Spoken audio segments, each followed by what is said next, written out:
everyone, and welcome to week 2 of training with the 8 essential steps to financial success. We're starting with number 2, the dry consultation. So the dry consultation is going to be when your client comes to your chair and you start to do an analysis of why they're here. A lot of times, if you have a new client in your chair, they're unhappy elsewhere or their needs aren't being met with another stylist, so they're trying out someplace new. By doing a dry consultation too, if they really don't have an idea of what they want, this is going to help give you a map out of what they do and don't like. You're going to feel like you're asking a lot of questions during the dry consultation, but asking too many questions isn't possible in this step of the 8 essential steps of financial success. So I basically start out when I have a new client in my chair. I ask them, what do you love about their hair? I watch them as they touch their hair. I watch their body language. I will listen. And this time I would just sit and listen to what all they have to tell me. Once they're done telling you what they like about their hair, I then follow up with what don't you like about their hair. A lot of times with what they don't like about their hair is going to help get you to where their problem areas are. So this way you can customize a cut to meet their needs. Also too, in this time, sometimes I ask them personal questions. Not that it's super personal, but I ask them, how long do you go between shampoos? How often are you shampooing your hair? Because the majority of people nowadays, we are learning that we don't have to wash our hair every day. Or you do have a client that is coming in and is washing their hair every day. So I then say to them, okay, when you're washing your hair, what products are you using? Do you know what type of shampoo and conditioner you have? It's amazing to me how many people don't have a clue what they are using on their hair. They're just picking something up from the store and using it at home, or they're recommended by a friend or via Facebook or something they saw on social media. That's not a professional recommendation for their hair. So sometimes they might have a really great cut, but they're struggling product-wise. So this is where our professional advice is going to help guide them throughout this service to help meet their needs, not only in the salon, but when they get home as well. I also too ask, if you're washing your hair, do you blow it dry once you get out of the shower? Do you let it air dry? Do you let it air dry overnight? Do you like to use hot tools on it? That way I'm familiar with what their routine is at home. Because if they show me a picture and I know that it's a hot tool styled, I'm not going to really recommend that type of style on someone that doesn't know how to use a hot tool. If they don't use a hot tool, I ask them, are you willing to learn how to use a hot tool to achieve this style? And this too helps guide the service because we're educating our client. A lot of times when people watch tutorials, just like we watch tutorials, it's not good if you don't practice what you're watching. Or if they're at home and they're practicing it, but they're using the tool the wrong way, it's not going to help them at all. So a lot of times too, I will start to pull out things from my station. I like to start with a clean station every time.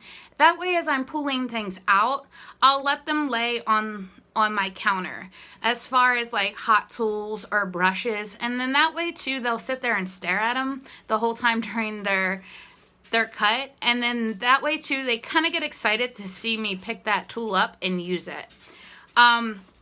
Some other things too I do ask is, what type of product are you using on your hair when you go to style it?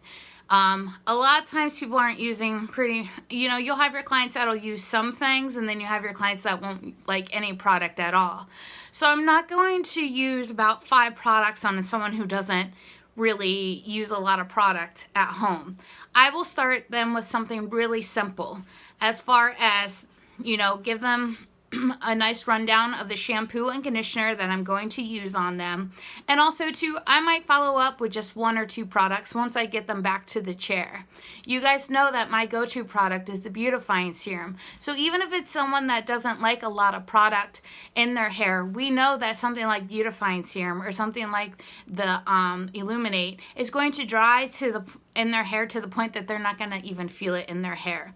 So that's when I start to introduce really lightweight products that they're going to reap benefits from. This also too, this is giving a professional recommendation to our client. So a lot of times too, I like to compare the dry consultation to when we go to the doctor's office. We go to the doctor because usually we're sick. We don't ever really go to the doctor when we're healthy. So if I'm going to the doctor, I'm like, hey doc, you know, my ear aches and all this stuff, and I give him a rundown of all my symptoms, he usually prescribes me something to make me feel better. That's kind of our job, and that's where our products kind of step in line for us, is that we're able to recommend these things to go home with them as well. Don't be caught off guard if they don't take anything home in their first visit. Just let them feel the product, wear it, and you don't have to be pushy with it either, because a lot of times they'll come back to get it.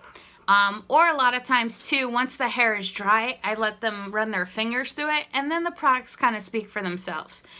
In the dry consultation, you're slowly breaking that ice for them to be comfortable with everything. And I don't want their visit to feel like everything's way over their head, that I'm talking in tongues and they don't understand what I'm saying. A lot of times it can be very overwhelming when you throw a lot of information at somebody. So I always like to discuss the type of cut we're going to do. Color, you always want to ask a lot of color history questions to your client, because this is what happens. And we've all have been there. So if they have box color on their hair or something that lays dormant in the hair, that they colored their hair at least a year ago, we know from about mid-shaft down, anything that's more than a year old, we're going to see it when we go to lift the hair or when we place color on it. So these are some important questions too that we're going to ask. Another thing too is that I ask, are you on any medications? Because a lot of times too with our chemical services, that can affect our outcome with whatever medication they may be taking. I do have a whole list of color questions for consultation too, that I will pass those out to you guys as well. And then that way you have them in your back pocket. There's so many questions when it comes to a dry consultation with color that could be a whole nother video, which I'd be willing to do for you guys as well. So maybe I'll do that. I'll make a video on going over the dry consultation for a color. And then that way you guys can familiarize with that sheet as well. And it's okay too, if for those of you that are starting out, if you want to have that sheet by you, just as a reminder, I honestly started with the sheet on my station every time, and I would jot notes down to myself and then transfer them onto my client cards. So it's okay to keep things beside you as well. A lot of times when you're at the doctor, that's another professional setting. And what do? They write down on your chart or your file everything that you say to them. So it's okay to take notes. We see so many people throughout the day that sometimes it's hard to remember their last visit. Also, too, if they're a client that's only coming in once or twice a year to get their hair cut, a lot of times it's hard for me to remember everything as well.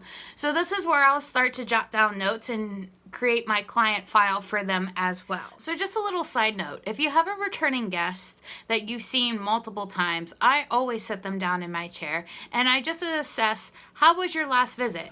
How did your haircut work out for you? Did you have any trouble styling it? Did you like your color? Did your color last as long as you thought it would? How are the products that you used at home? This is where your notes will become essential too, because I sometimes can't even remember what I ate last night, let alone what product my client bought 4 weeks ago. So notes really do help you. But I would like to see you doing the dry consultation with every client during every visit. The dry consultation should only take you a few minutes. Once you start asking the questions, it'll become really routine for you as long as you practice it. Also, too, this is what's going to set you apart from other stylists. Taking the time to actually analyze and assess what your client's needs and wants are during their visit. This is a great way to introduce yourself, kind of give them a preview of what the rest of the visit is going to be like. Our guests are spending more money with us than they do pretty much going, to a place like Hair Cuttery. So we're going to cater to them and actually customize their service so that they get the most out of their visit with us. I hope everyone has a great week practicing their dry consultations. If you have any questions, feel free to ask, and I look forward to watching you guys work on this as well. Thanks.